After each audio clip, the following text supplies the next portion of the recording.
party leaders have given interviews to the organisation Faithworks. Here's a flavour of what each of them had to say. I'm a great believer that we need the big society, not the big state. And if you think about what organisations in our communities have done the most to provide great schools, to help the homeless, to help some of the poorest and most vulnerable in our community, the church has always done a lot and is still doing a lot, and I hope will do even more in future. The Liberal Democrats are already in power across the country, where the relationship between community groups, churches, local authorities and public service provision is crucial. We now run the vast majority of big cities outside London. And in all of those places, we've been really innovative at saying to people who want to put something back in their community, we want to work in partnership with you. I've always said that faith-based organisations have got a great role to play, and that we should encourage faith-based organisations, alongside other organisations, of course, to play their part in delivering community care, social services. In many cases, some of the services that are the newest of services have been pioneered by people from faith groups. Messrs Cameron, Clegg and Brown were talking to Steve Chalke of Faithworks. He's on the line.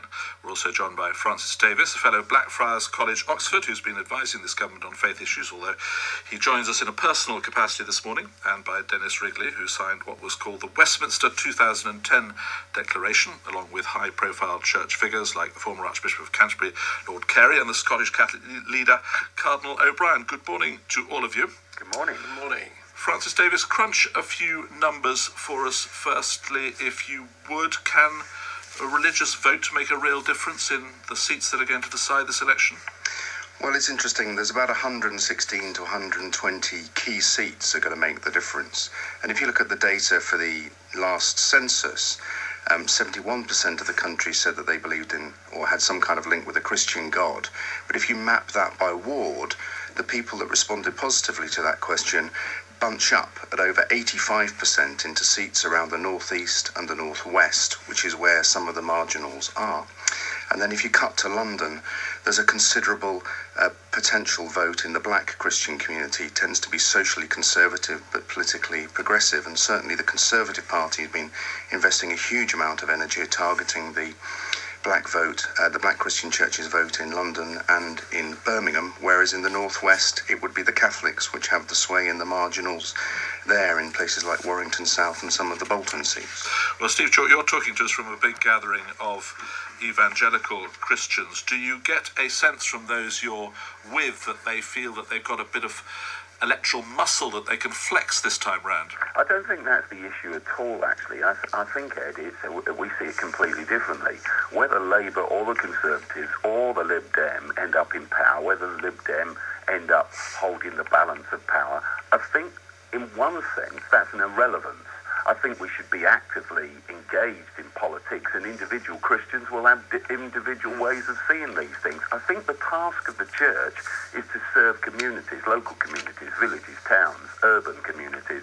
And the task of the church is therefore to work with whichever government is in power. And that's why it's encouraging that Nick Clegg, Gordon Brown and David Cameron all talk about a bigger role for the church, a greater role for the church, a big growth in the role that the church plays.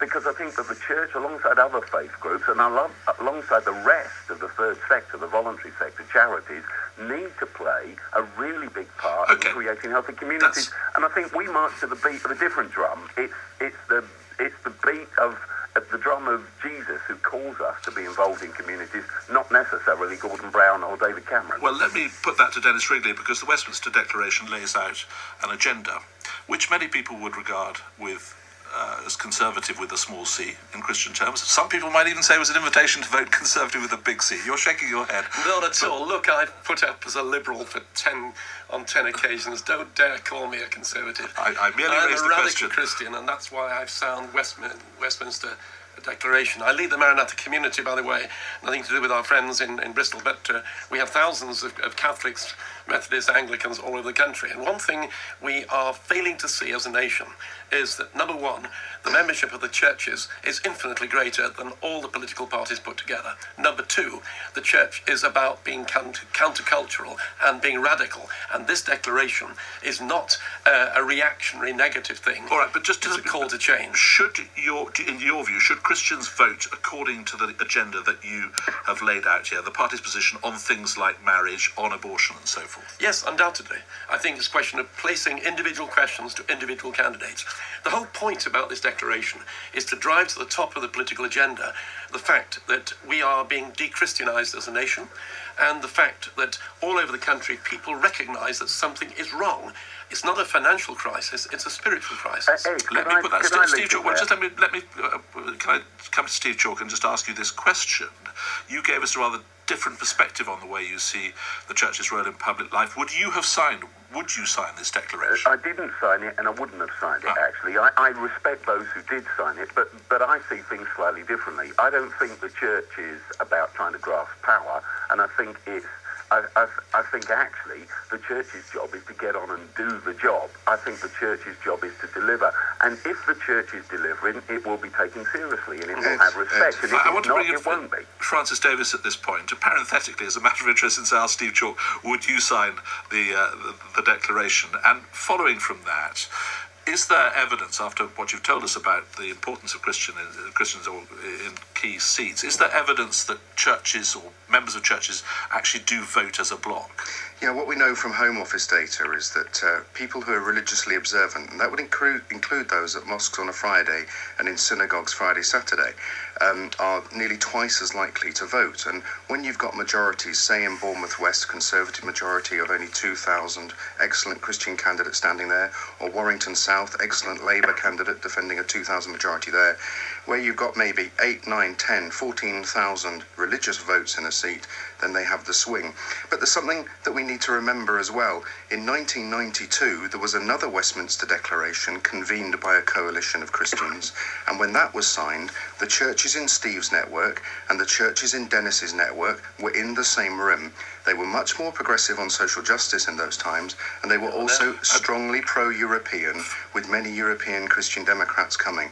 And what we're seeing in the current election is a shift to some values voting, and that's why you can see both party leaders talking strongly about values, because when it comes to a highly balanced election, people can, for the first time, surface more strongly some of the values around family or around parenting or around social need or around the role of their religion much more strongly than if there's a kind of a much clearer two-party fight based around caste. Forgive me, but before we go on, can I very quickly clear up the point that I asked you, Francis Davis? Would you have signed this declaration? Well, I wouldn't have done, because I'm an independent academic, so I wouldn't sign any declaration in that sense. I'm not a member of any party. You can answer that first. I'm very sorry, Steve, that you can't sign this declaration, because for years and years and years, people were saying, why on earth can't these Christians speak with one voice? And here we've got a declaration signed by a Catholic cardinal, a former Archbishop of the Church of England. And it seems to me that out there, people who are not in any of the churches do have a deep feeling and concern that something has gone wrong. And on this occasion, we're speaking with one voice. If I could answer that question. Can I answer that question? Go ahead. Dennis, I think the thing I agree with you about, Dennis, is that the church is active. It's far more active than any other social institution down in local communities across the country. The church is already doing a fantastic job. It's simply that I don't think that the church's job is to bleat about not having the power that we once had and wanting it back. And no, we're not bleating. And I don't think that trying to do that achieves anything. But as we live in local communities and as we work with local government and as we work with central government, we will have as much influence as we put in, and I think we don't need to worry. Well, just a second, Dennis. I just want to bring in Francis Davis, because I can hear him trying to get into, and I'll come to you in a moment. Francis Davis. Yeah, this is about an election campaign where political parties are trying to reach out to the community, and they're reaching out through the churches. So this isn't about grabs for power, this is about communicating with the culture.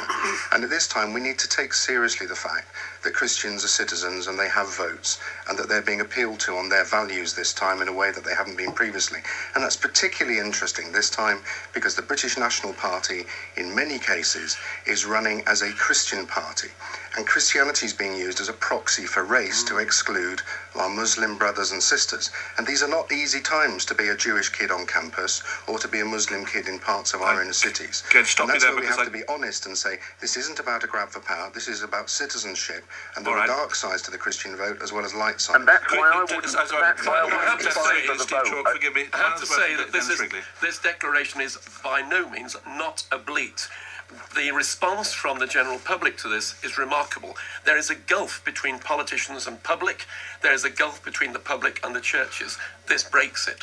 We must leave it there. Thank you all very much indeed. There's lots more to say on this subject, but sadly we have run out of time, and that is all.